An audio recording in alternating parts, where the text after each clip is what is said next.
ខ្ញុំបាទសូមគោរពជំរាបសួរអ្នកគ្រូនិងសិស្សនិស្សិតទាំងអស់ជាទីមេត្រីខ្ញុំបាទឈ្មោះជឿនឌឿនជានិស្សិតចំនួនទី18ផ្នែកអក្សរសាស្ត្រខ្មែរឆ្នាំទី2ដែលរៀននៅសាកលវិទ្យាល័យគ្រប់គ្រងនិងសេដ្ឋកិច្ចសាខាខេត្តក្រចេះថ្ងៃនេះខ្ញុំអានរឿងខ្លីមួយដែលមានចំណងជើងថារឿងស្រីកណ្ដុរអោចគឺកណ្ដុរបំផ្លាញរឿងនេះខ្ញុំបានដកស្រង់ចេញពីសៀវភៅប្រជុំរឿងព្រេងខ្មែរភាគទី2ទំព័រទី109រឿងនេះមានសេចក្តីដំណាលដូចតទៅកាលពីដើមមានបុរសម្នាក់មានប្រពន្ធបុរសនោះតែងទៅកាប់ចម្ការរាល់ថ្ងៃលុះកាប់ចម្ការទៅដល់ដើមជ្រៃមួយស្ដេចកណ្ដុរសដែលនៅក្នុងដើមជ្រៃនោះមានការភិតភ័យជាខ្លាំងហើយបានអង្វរបុរសដែលកាប់ដើមជ្រៃនោះ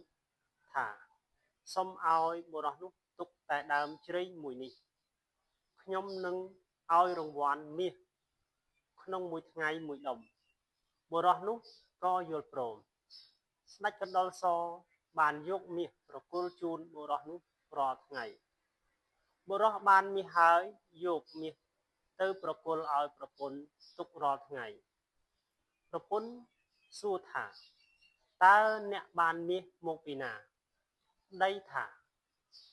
នាងកុំចង់ដឹងអីចេះតែទុកទៅប្រពន្ធថាបើអ្នកមិនប្រាប់ខ្ញុំនឹងទៅប្តឹងរាជការចៅទៃឬនឹងទូលស្ដេចថាអ្នកលួចព្រះរាជទ្រព្យបុរសនោះបានឮប្រពន្ធថាដូច្នោះក៏ភិតភ័យហើយបានថ្លែងប្រាប់ប្រពន្ធទៅតាមដំណើរដែលបានមាសពីស្ដេចកណ្ដុរសនោះ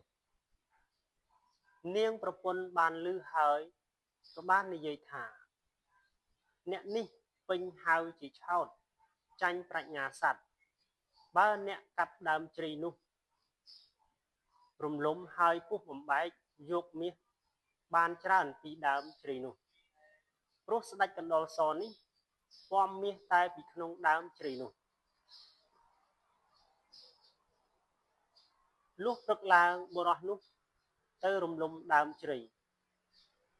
ពុះដើមជ្រៃមើលតែពុំឃើញមាសសោះស្ដេចកណ្ដុរសក៏រត់ចោលដើមជ្រៃនោះលុះវេលាយប់ស្ដេចកណ្ដុរសបាននាំបរិវារមកពំមាសពីផ្ទះបុរសនោះមកវិញអស់បាទរឿងនេះគឺសន្មតថាចប់ត្រឹមនេះបាទសូមអរគុណ